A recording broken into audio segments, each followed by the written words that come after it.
Alright, well, I'm standing in the shop and I'm just taking a video here of a flat rack that I've just been putting together here. It's a new all new wood.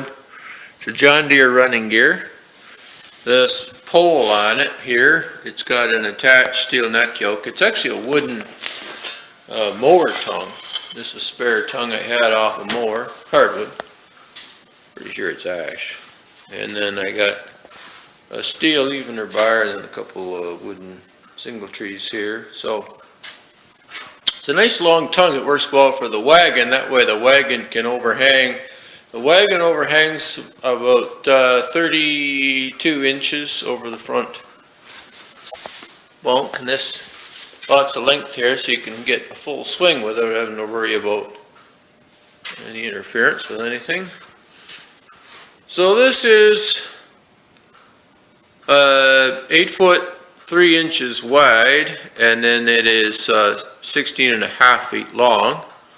It's got a front rack here with 3 places to tie your lines. There's a center peg, and then on each side there's, because sometimes, you know, if I'm loading hay, maybe even by myself, or doing something, this is kind of going to be a chore wagon and a hay wagon and a hay ride wagon or whatever, you know, just a flat rack.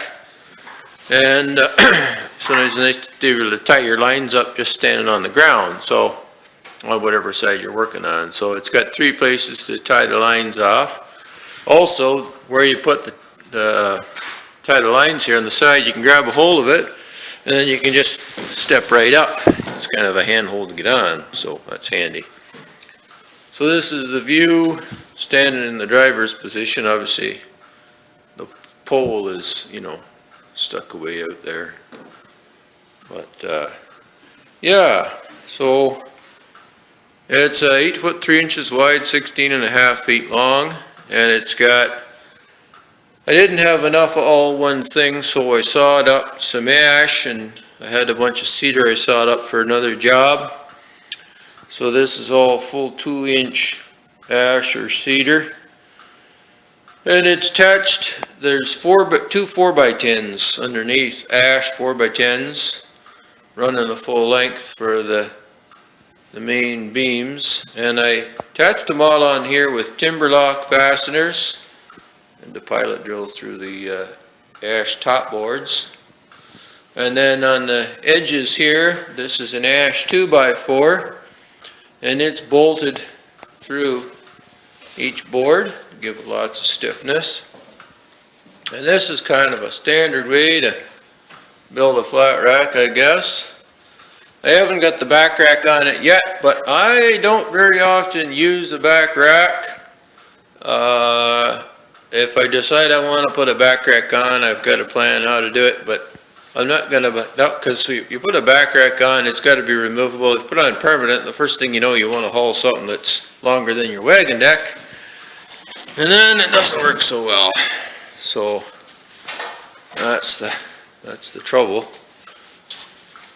And if I'm hauling square bales, I can pile them so they don't fall off. And usually if I'm loading by myself in the field, square bales, I'm going as high as I can reach, and that's it. And this wagon will probably take about 70 bales as high as I can reach here.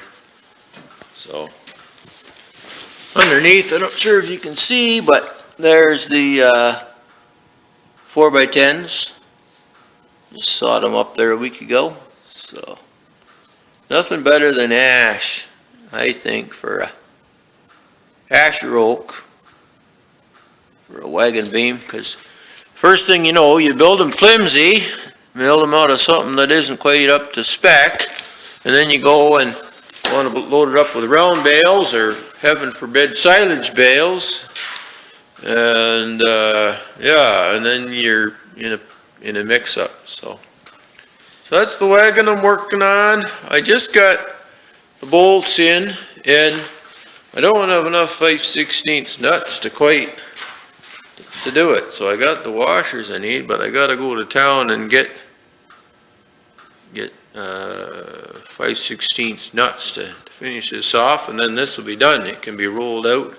In a perfect world, I'd paint it and carry on, but it's not going to get done. If I was doing it for money for somebody else and they wanted to paint it, I'd paint it, but right now it's my wagon and it's just a chore wagon. I did paint the tongue, so anyways, at least it's partly there. And, oh, I should mention, this wagon has a brake because the running gear was designed for a passenger wagon, which I sold to somebody, and then it kind of got dilapidated, so I traded them back because I knew it was a good running gear.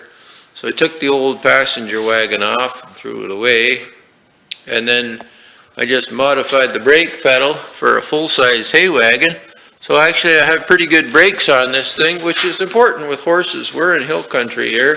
So if you got a fairly good jag of whatever, something on here, logs or lumber or hay or people, I can just step on that pedal, and then there's a mechanical linkage that runs all the way back, and it applies friction brakes to the rear axle, to the wheels on the rear axle. So anyhow, that's the story on the new hay wagon. It's 95% done. I just got to put the washers and nuts on the bottom of all these bolts and tighten them up, and then it's rolled out of here, and I got a big project I'm starting on next after that. So over and out.